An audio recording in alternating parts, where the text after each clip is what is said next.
전기차 태아조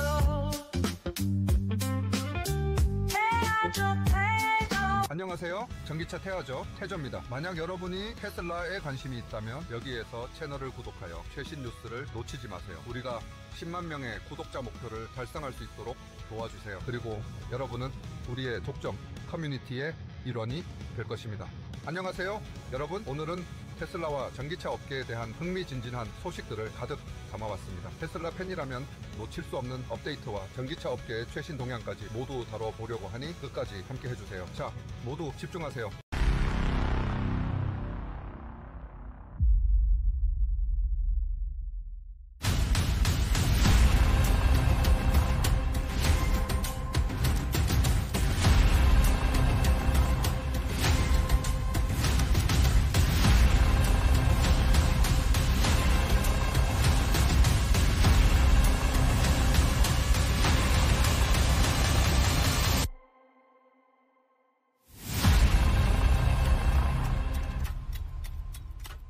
테슬라 디자이너 프란츠 폰 홀츠하우젠 페인트 색상 로드스터 및 옵티머스에 대해 논의합니다. 안녕하세요. 여러분, 오늘은 정말 흥미로운 테슬라 소식들을 낱낱이 파헤쳐 볼 텐데요. 구독자 여러분, 오늘 영상 끝까지 놓치지 마세요. 제가 오늘 소개할 내용은 바로 테슬라의 수석 차량 디자이너 프란츠 폰 홀츠하우젠이 직접 밝힌 페인트 컬러스 더 로드스터 그리고 옵티머스에 관한 이야기입니다. 자, 준비되셨다면 지금부터 시작해 볼까요? 여러분, 테슬라라고 하면 혁신적인 전기차 기술뿐만 아니라 디자인 색상 그리고 미래형 프로젝트까지 다양한 이야기가 쏟아지는데 오늘은 그 중에서도 테슬라의 디자인 부문을 책임지고 있는 프란츠 본 홀츠하우젠이 전하는 생생한 이야기를 소개해 드릴 거예요. 지난주 라이드 더 라이트닝 팟캐스트에서는 테슬라의 VP 오프 베이클 엔지니어링 라스 모라비와 인터뷰를 진행하면서 모델 S와 X의 리프레시 작업에 대한 소식을 들었는데요. 오늘은 그 연장선에서 진행된 이번 인터뷰 내용을 더욱 자세히 풀어보려고 합니다. 참고로 오늘의 영상은 라이드 더 라이트닝 팟캐스트의 500번째 에피소드이기도 하니 아직 못 들으신 분들은 한번 꼭 확인해 보세요. 자, 먼저 첫 번째로 짚어볼 주제는 바로 뉴 페인트 컬러서입니다. 테슬라는 오랜 시간 동안 기존의 색상들을 꾸준히 교체해왔지만 실제로 새로운 색상을 대대적으로 추가한 적은 없었어요. 프란츠 본 홀츠하우젠은 여기서 아주 재미있는 포인트를 짚어줍니다. 여러분, 시장의 소비자들이 원하는 색상을 직접 결정한다는 말 믿기 어렵죠? 예를 들어 어떤 색상이 많이 주문되지 않으면 테슬라에서는 그 색상을 과감하게 라인업에서 삭제해버린다고 해요. 브라운이나 그린처럼 대중의 선택을 받지 못한 색상이 그 대표적인 예입니다. 반면 검정, 흰색 그리고 그레이는 거의 압도적인 인기를 끌고 있는데요. 또 파란색과 빨간색도 인기가 매우 높은 것으로 나타났습니다. 왜 이런 일이 벌어지냐고요? 바로 생산 과정에서의 복잡성 때문입니다. 특정 색상은 여러 겹의 도장이 필요하거나 특별한 스프레이 노즐을 사용해야 하는 등 다양한 기술적 제약이 따르거든요. 그래서 테슬라에서는 새로운 색상을 추가하는 것 자체가 단순히 색깔을 늘리는 것이 아니라 전체 생산 시스템의 효율성을 고려한 복잡한 결정이라는 점을 강조하고 있습니다. 그리고 여러분, 여기서 재미있는 사실, 색상을 개발하는데도 시간이 꽤 걸린다는 점. 단순히 멋져 보이는 색상을 만드는 게 아니라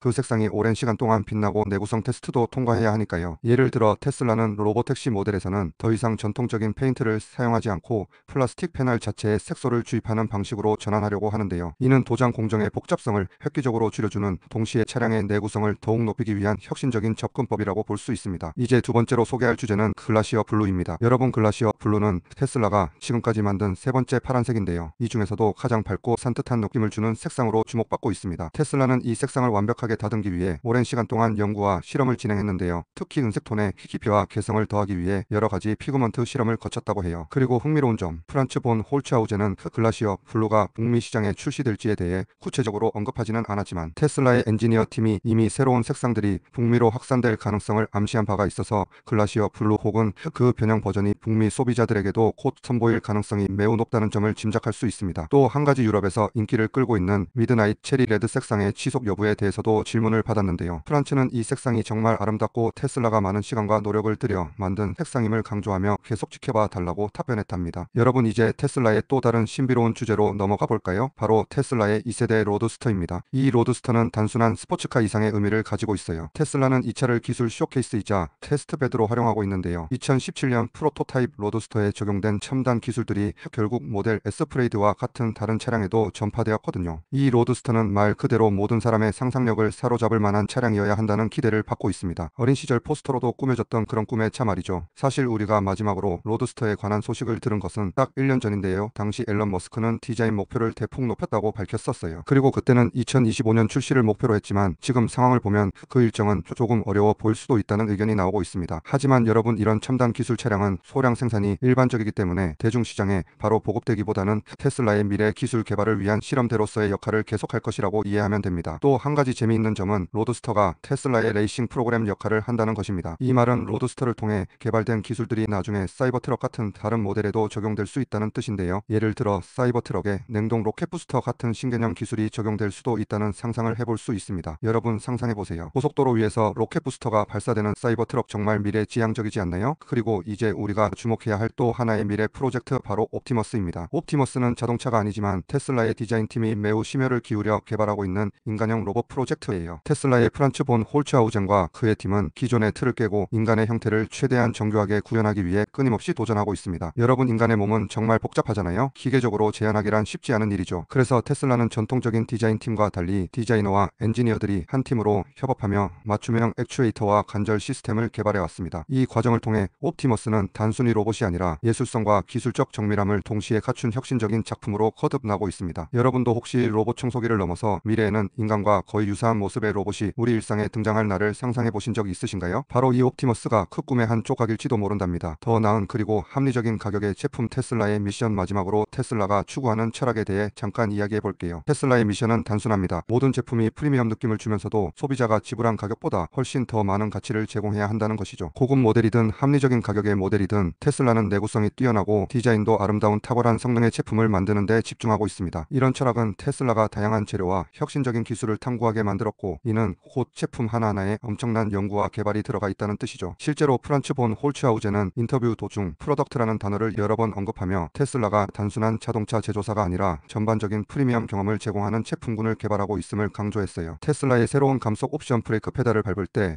재생이 적용됩니다. 테슬라의 새롭게 리프레시된 모델 Y가 단순히 외관이나 내부 디자인만 바뀐 게 아니라 차량의 핵심 주행 시스템에도 굉장히 혁신적인 변화를 가져왔다는 사실 알고 계셨나요? 이번 업데이트는 기존 테슬라 차량들과는 차원이 다른 정말 특별한 기능이 포함되어 있거든요. 오늘은 그 중에서도 회생 제동 시스템의 변화에 대해 집중적으로 파헤쳐 볼 건데요. 회생 제동이란 기본적으로 전기차의 에너지를 효율적으로 재활용하기 위한 시스템인데, 이번 모델 Y에서는 기존과는 전혀 다른 방식으로 적용되어 큰 주목을 받고 있습니다. 자, 먼저 모델 Y에 새로 추가된 다이나믹 컨트롤 메뉴를 살펴볼까요? 이 메뉴에서는 가속 옵션 아래에 있던 기존의 7모드와 스탠다드 모드와 함께 이번에 새롭게 도입된 감속 카테고리가 눈에 띕니다. 여기서 감속이라는 옵션은 단순히 저회생 레벨 낮은 리젠을 의미하는 것이 아니라 그 이상으로 발전된 기능을 의미하는데요. 새로운 감속 카테고리에는 두 가지 선택지가 제공됩니다. 기본 설정인 스탠다드와 리두스 옵션이 있는데요. 이 리두스 옵션은 가속 페달에서 발을 떼었을 때 차량이 느리게 감속하도록 조절해 줍니다. 간단히 말해서 여러분이 가속 페달에서 발을 떼면 차량이 느리게 감속할지 아니면 좀 더 강하게 감속할지를 선택할 수 있게 된 거예요. 이렇게 두 가지 옵션이 있는 이유는 다양한 운전 스타일과 취향을 반영하기 위해서입니다. 예를 들어 어떤 분들은 부드럽고 점진적인 감속을 선호하시고 다른 분들은 좀 더 빠르고 확실한 감속을 원하실 수 있잖아요. 이런 세밀한 조절이 가능해진 것은 테슬라가 사용자 경험을 얼마나 중요하게 생각하는지를 보여주는 좋은 예라고 할 수 있습니다. 이제 여기서 아주 중요한 포인트를 짚어볼게요. 기존 테슬라 차량들은 가속 페달에서 발을 떼는 순간 자동으로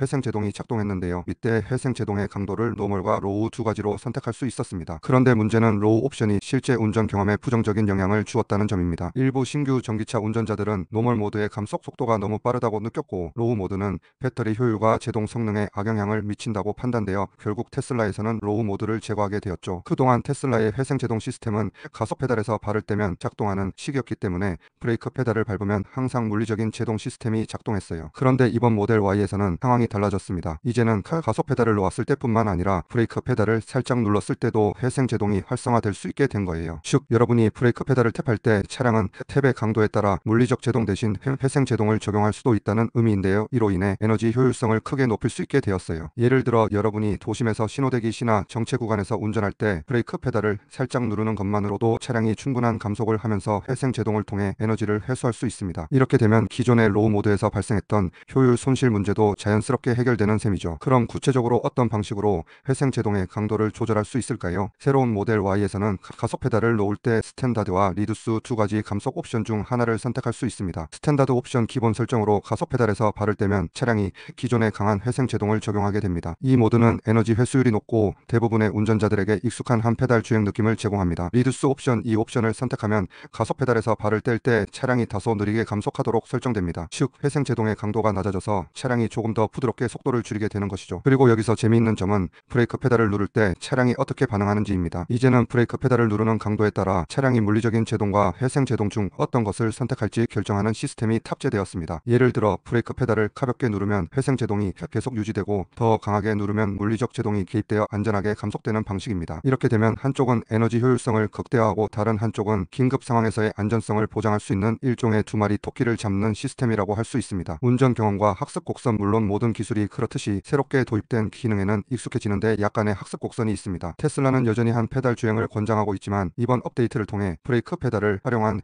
회생 제동 옵션이 추가됨에 따라 운전자들은 다양한 상황에서 더 유연하게 차량을 제어할 수 있게 되었어요. 처음에는 이게 어떻게 작동하지? 하고 혼란스러울 수도 있지만 몇 번의 주행 만에 자연스럽게 몸에 배게 될 거라 확신합니다. 그리고 여러분, 이런 변화는 단순히 새로운 기능 하나가 아니라 테슬라가 전기차 시장에서 얼마나 혁신을 거듭하며 사용자 경험을 개선해 나가는지를 보여주는 대표적인 사례라고 볼 수 있습니다. 기술적으로도 매우 정교하게 설계되어 있고 실제 운전 상황에서의 다양한 변수들을 고려한 결과물이기 때문에 앞으로 더 많은 운전자들이 이 새로운 기능 덕분에 전기차 운전에 익숙해질 것으로 기대됩니다. 하지만 한 가지 아쉬운 점도 있습니다. 이 놀라운 기능은 이번 모델 Y에만 탑재된다는 사실인데요. 차량에 하드웨어 변경이 필요했기 때문에 향후 소프트웨어 업데이트로 다른 테슬라 모델에 적용되지는 않을 예정입니다. 그렇기 때문에 이번 기능은 모델 Y가 독점적으로 제공하는 혁신적인 요소가 될 것이라는 점 여러분도 기억해 두셨으면 좋겠습니다. 물론 테슬라의 다른 모델들도 앞으로 점차적으로 변화와 업그레이드를 통해 비슷한 기능을 도입할 가능성이 있겠지만 당분간은 모델 Y만의 특별한 기능으로 남을 것 같아요. 자, 이제 회생 제동 외에도 또 하나의 중요한 업데이트에 대해 이야기해 볼게요. 바로 모델 Y의 트랙션 컨트롤 견 인력 제어 시스템의 변화입니다. 기존의 모델 Y에서는 오프로드 어시스트와 슬립 스타트 옵션이 제공되었는데요. 이번에는 새로운 두 가지 옵션, 바로 오토와 슬리퍼리 서퍼스 모드가 추가되었습니다. 먼저 슬리퍼리 서퍼스 모드부터 짚어보면 이 기능은 사이버트럭에서 처음 선보였던 것으로 젖은 도로, 얼음, 눈 등 미끄러운 표면에서 차량의 핸들링을 개선해주는 역할을 합니다. 이 모드가 활성화되면 각 바퀴에 달린 센서를 통해 미끄러짐을 감지하고 필요한 경우 자동으로 추가 토크를 각 바퀴에 분배하여 보다 안정적인 주행을 도와줍니다. 즉 마치 고급 토크 팩터링 시스템처럼 작동하면서 미끄러운路面에서도 차량이 안전하게 제어될 수 있도록 하는 거죠. 물론 이 기능을 활성화하면 에너지 소비가 약간 증가하는 단점도 있지만 안정과 핸들링 개선이라는 점에서는 충분히 가치 있는 업그레이드라고 할 수 있습니다. 그리고 오프로드 어시스트 모드는 이전 모델과 유사하게 작동합니다. 이 기능은 차량의 앞뒤 모터 간 토크를 균형 있게 분배하여 한쪽 바퀴가 미끄러지는 상황에서도 다른 쪽 바퀴의 견인력을 극대화해 줍니다. 특히 험로 주행이나 진흙 눈길과 같은 조건에서 매우 유용한 기능인데요. 차량이 천천히 그리고 안정적으로 주행할 수 있도록 돕는 역할을 합니다. 다만 이 모드가 활성화되면 고속 주행 시 자동으로 해제되고 동시에 자동 비상 제동 차선 이탈 경고 그리고 오토파일럿과 FSD 기능도 일시적으로 비활성화되기 때문에 사용 시에는 주의가 필요합니다. 한편 기존 모델에서 제공되던 슬립 스타트 옵션은 여전히 메뉴 내에 남아있을 가능성이 높은데요. 이는 차량이 진흙이나 눈, 얼음에 빠졌을 때 바퀴를 회전시켜 탈출할 수 있도록 도와주는 기능입니다. 다만 이번 업데이트에서는 메뉴에서 조금 더 낮은 위치로 옮겨진 것으로 보이니 사용자들이 메뉴를 새로 익히는데 약간의 시간이 필요할 수도 있겠습니다. 테슬라 소프트웨어 업데이트 2025.8 직원에게 포함될 수 있는 내용. 여러분, 테슬라는 이번에 소프트웨어 업데이트 2025.8을 내부 직원 대상으로 먼저 배포했는데요. 여러분도 아시다시피 테슬라는 새로운 소프트웨어 업데이트를 대중에게 공개하기 전에 먼저 내부 테스트를 진행하는 독특한 방식을 취하고 있습니다. 이번 업데이트가 어떤 기능들을 포함할지 아직 확실하지 않지만 이미 여러 혁신적인 기능들이 포함될 가능성이 있다고 전해지고 있습니다. 첫 번째로 소개할 기능은 어댑티브 헤드라이트 서포트입니다. 테슬라에 직접 확인해 주었는데요. 이번 업데이트를 통해 리프레시된 모델 Y의 적응형 헤드라이트와 매트릭스 헤드라이트 기능이 탑재될 예정입니다. 여러분, 매트릭스 헤드라이트 기능은 북미 지역에서는 이번에 처음으로 적용되는 기능인데요. 사이버트럭 모델 S, 모델 X 그리고 모델 3까지도 이 기능의 혜택을 받게 될 거예요. 이 기능이란 주행 상황에 따라 빛의 패턴을 조절하여 상대 차량이나 보행자에게 불필요한 눈부심을 줄여주는 스마트한 기술입니다. 밤길 주행이나 복잡한 도로에서 더욱 안전하게 주행할 수 있도록 도와주니 정말 기대되지 않나요? 크록 서포터, 다음으로는 크록 서포트입니다. 여러분, 혹시 xAI에서 새롭게 출시한 글록3에 대해 들어보셨나요? 이번 업데이트에선 이 글록3가 테슬라 차량에 탑재될 가능성이 언급되었는데요. 앨런 머스크에 따르면 곧 차량 내 음성 명령 처리가 더욱 똑똑해질 예정이라고 합니다. 글록3는 단순한 음성 인식이 아니라 여러분이 하는 말의 뉘앙스와 맥락까지 이해할 수 있는 똑똑한 어시스턴트 기능을 제공할 예정입니다. 물론 정확한 출시 시점은 아직 확실치 않지만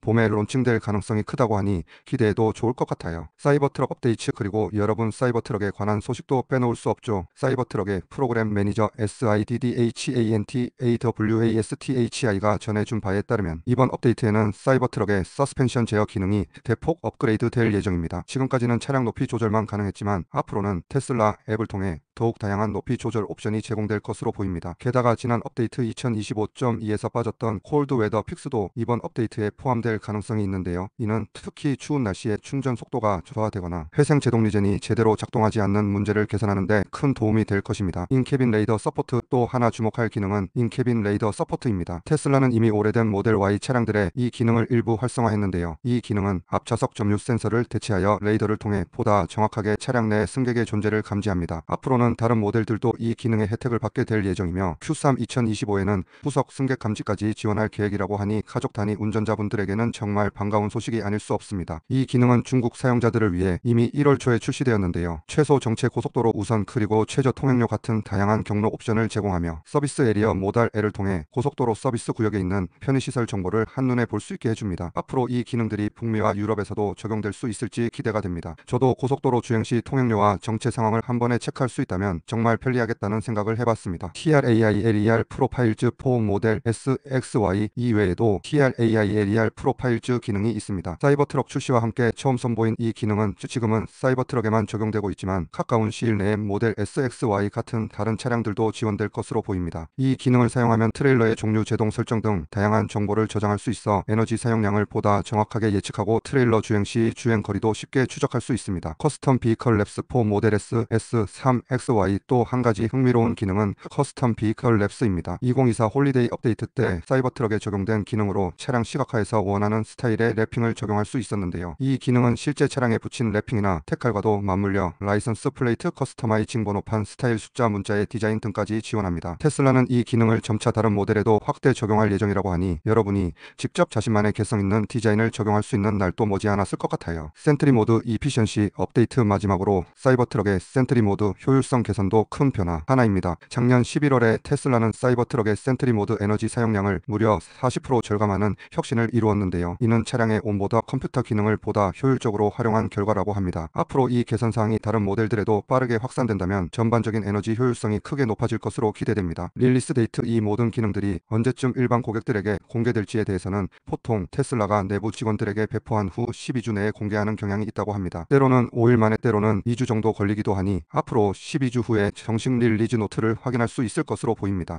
하우 테슬라에스 FSD 워크스 파트 2 이제 본격적으로 테슬라의 자율주행 기술 중 FSD 시스템이 어떻게 작동하는지 심도 있게 파헤쳐 보도록 하겠습니다. 여러분, 지난 11월의 첫 번째 편에서 테슬라의 특허를 바탕으로 FSD가 어떻게 작동하는지 간략하게 살펴보았는데요. 오늘은 그 연장선상에서 추가로 제출된 새로운 특허 프리딕팅 3 디멘셔널 피처즈 4 오토너머스 드라이빙에 대해 자세히 설명드리겠습니다. 먼저 FSD 시스템의 핵심 중 하나인 타임 시리즈 개념입니다. 여러분, 타임 시리즈란 단순히 시간의 흐름에 따라 데이터가 순서대로 쌓이는 것을 의미하는데요. 테슬라 비전과 내부 차량 센서드 속도, 가속 위치 등이 함께 작동하여 매 순간마다 데이터 포인트를 기록합니다. 이 데이터들이 모여 하나의 시계열이 만들어지는데 이 시계열 분석을 통해 시스템은 도로의 상태, 차선의 모양, 주변 환경의 특징들을 정밀하게 파악할 수 있습니다. 예를 들어 FSD 시스템은 주행 중 여러 각도와 거리에서 차선의 모습을 포착하여 그 차선의 3차원적인 모양을 정확하게 예측할 수 있습니다. 이렇게 만들어진 그라운드 트루스란 차량이 주변 환경을 실제로 어떻게 인식하고 있는지를 정확하게 나타내주는 데이터입니다. 이 그라운드 트루스 덕분에 차량은 도로 위에 있는 장애물이나 표차로, 심지어 처음에는 잘 보이지 않던 물체들도 정확히 감지할 수 있게 됩니다. 흥미로운 사실은 테슬라의 특허에는 테슬라 비전 외에도 레이더, LiDAR, 초음파 센서 등이 언급되어 있습니다. 물론 현재 테슬라는 HD 레이더나 초음파 센서를 사용하지 않고 있지만 LiDAR는 교육 목적으로 활용되고 있습니다. 여기서 주의할 점은 실제로 판매되는 테슬라 차량에는 LiDAR 센서가 탑재되지 않는다는 것입니다. 대신 LiDAR는 FSD 시스템의 학습 데이터를 정확하게 만들기 위한 도구로 사용되고 있습니다. 이렇게 다양한 센서들의 데이터를 결합함으로써 FSD는 더욱 정밀한 3차원 환경 모델을 구축할 수 있게 됩니다. 이제 그라운드 트루스가 어떻게 시간 시계열과 연결되는지 설명드리겠습니다. 한번 예를 들어볼게요. 차량이 주행 중에 특정 차선의 곡선을 여러 번 관찰했다고 가정해봅시다. 이때 시스템은 해당 차선의 모양을 여러 이미지와 데이터 포인트에 걸쳐 기록하게 되는데요. 그 후에 한 장의 이미지 또는 여러 이미지의 집합과 그라운드 트루스를 연결시켜 앞으로 차선이 어떻게 이어질지 예측하게 됩니다. 즉 FSD는 과거의 데이터를 학습하여 단 하나의 스냅샷으로부터 미래의 3차원 구조를 예측할 수 있습니다. 이 과정이 바로 FSD의 예측 능력을 극대화하는 핵심 기술 중 하나라고 할 수 있죠. 또한 이 예측 능력은 정밀한 지도 데이터와 결합될 때 그 진가를 발휘합니다. 여러분, 지도 정보도 물론 중요하지만 FSD는 실시간으로 수집되는 그라운드 트루스 데이터를 우선시합니다. 왜냐하면 지도 데이터는 고정된 정보일 뿐 실제 도로 상황과는 다를 수 있기 때문이죠. 예를 들어 원래 사방향 정지가 있던 교차로에 갑자기 회전 교차로가 설치된다 하더라도 FSD는 최신 센서 데이터를 바탕으로 안전하게 주행할 수 있습니다. 이처럼 예측 능력과 지도 데이터의 조합은 FSD가 도로 상황에 유연하게 대응할 수 있도록 만들어줍니다. 다음으로 FSD가 인식하는 3차원 특징에 대해 말씀드리겠습니다. FSD 시스템은 도로의 차선 도로 경계 그리고 장애물들을 단순히 평면적으로만 인식하는 것이 아니라 실제로 위아래 좌우 그리고 시간에 따라 변화하는 3차원 정보를 모두 파악합니다. 이 3차원 인식 능력은 도로가 곡선이거나 언덕 굴곡이 있는 상황에서도 정확한 주행 경로를 설정하는 데 필수적입니다. FSD 시스템의 또 다른 혁신 포인트는 자동화된 학습 데이터 생성입니다. 차량이 주행하면서 센서 데이터를 수집하고 이를 기반으로 시계열과 그라운드 트루스를 생성하게 되는데요. 이 과정에서 수집된 데이터는 테슬라의 슈퍼컴퓨터로 업로드되어 인공지능 모델의 학습에 활용됩니다. 예전에는 수동으로 데이터를 라벨링해야 했지만 이제는 AI가 자동으로 라벨을 붙여주기 때문에 효율성이 크게 개선되었습니다. 여기에 시멘틱 LABELLING도 포함됩니다. 예를 들어 시스템은 차선의 좌측과 우측을 레프트 레인, 라이트 레인 등으로 자동으로 구분합니다. 뿐만 아니라 다른 차량들이 합류하거나 끼어드는 상황도 머진 커팅인 등의 라벨을 붙여 FSD가 우선순위를 두고 분석할 수 있도록 돕습니다. 또 한 가지 주목할 점은 테슬라가 어떻게 데이터를 업로드하고 활용하는가입니다. 실제로 테슬라는 한 대의 사이버 트럭에서 1.28TB에 달하는 데이터를 업로드한 사례도 있다고 하는데요. 이 데이터는 잘못된 예측, 운전자 개입, 경로 계획 실패 등 다양한 트리거에 의해 선택적으로 전송됩니다. 또한 특정 차량이나 위치에 따라 모든 데이터를 요청하기도 하는데 이를 통해 다양한 주행 시나리오를 집중적으로 학습할 수 있게 됩니다. 마지막으로 모든 데이터를 바탕으로 FSD 시스템은 3차원 환경 모델을 구축하고 이 모델을 통해 미래의 도로 상황을 예측합니다. 이 예측 결과는 차량이 실제로 주행할 때 의사결정을 내리는 데 중요한 역할을 합니다. 물론 이외에도 도로 위의 정적 객체와 동적 객체를 인식하고 보행자 등 취약한 도로 이용자에 대한 위험을 줄이는 추가적인 레이어들이 존재합니다. 테슬라의 3차원 매핑 기술은 다른 움직이는 객체들의 경로까지도 예측하여 안전한 주행 경로를 계획하는 데 도움을 줍니다. 여기까지 두 가지 주제, 즉 테슬라 소프트웨어 업데이트 2025.8의 다양한 기능과 테슬라의 FSD 시스템이 어떻게 작동하는지에 대해 아주 상세하게 살펴보았습니다. 여러분, 이 모든 기술과 업데이트는 테슬라가 단순한 전기차 제조사를 넘어서 차량 전체의 경험을 혁신적으로 바꾸고 있다는 것을 보여줍니다. 소프트웨어 업데이트 2025.8에서는 어댑티브 헤드라이트 그로 서포트 사이버 트럭의 서스펜션 제어 인 캐빈 레이더, 새로운 내비게이션 옵션, 트레일러 프로파일, 커스텀 베이클 랩, 그리고 센트리 모드의 에너지 효율 개선까지 다양한 기능들이 포함될 예정입니다. FSD 시스템은 타임 시리즈와 그라운드 트루의 활용, 다양한 센서를 통한 3차원 인식, 자동화된 학습 데이터 생성 및 시만틱 라벨링, 그리고 데이터 업로드를 통한 지속적인 모델 개선 과정을 통해 자율주행 기술의 정점을 찍고자 합니다. 이 모든 기술들이 결합되면서 테슬라는 미래 모빌리티 시장에서 더욱 혁신적인 리더로 자리매김하고 있으며 여러분이 직접 체감할 수 있는 안전하고 스마트한 주행 경험을 제공하게 될 것입니다. 이렇게 오늘은 테슬라 소프트웨어 업데이트 2025.8과 FSD 시스템의 작동 원리를 두 부분으로 나누어 아주 상세하게 설명드렸습니다. 두 주제 모두 테슬라가 얼마나 혁신적인 기술을 통해 사용자 경험을 극대화하고 자율주행 기술의 한계를 뛰어넘으려 하는지를 잘 보여주고 있습니다. 여러분도 이 영상 보시면서 테슬라의 미래에 대한 기대감이 한층 더 커지셨기를 바라며 앞으로도 계속해서 최신 소식과 기술 분석을 깊이 있게 전해드리겠습니다. 감사합니다. 여러분, 다음 영상에서 또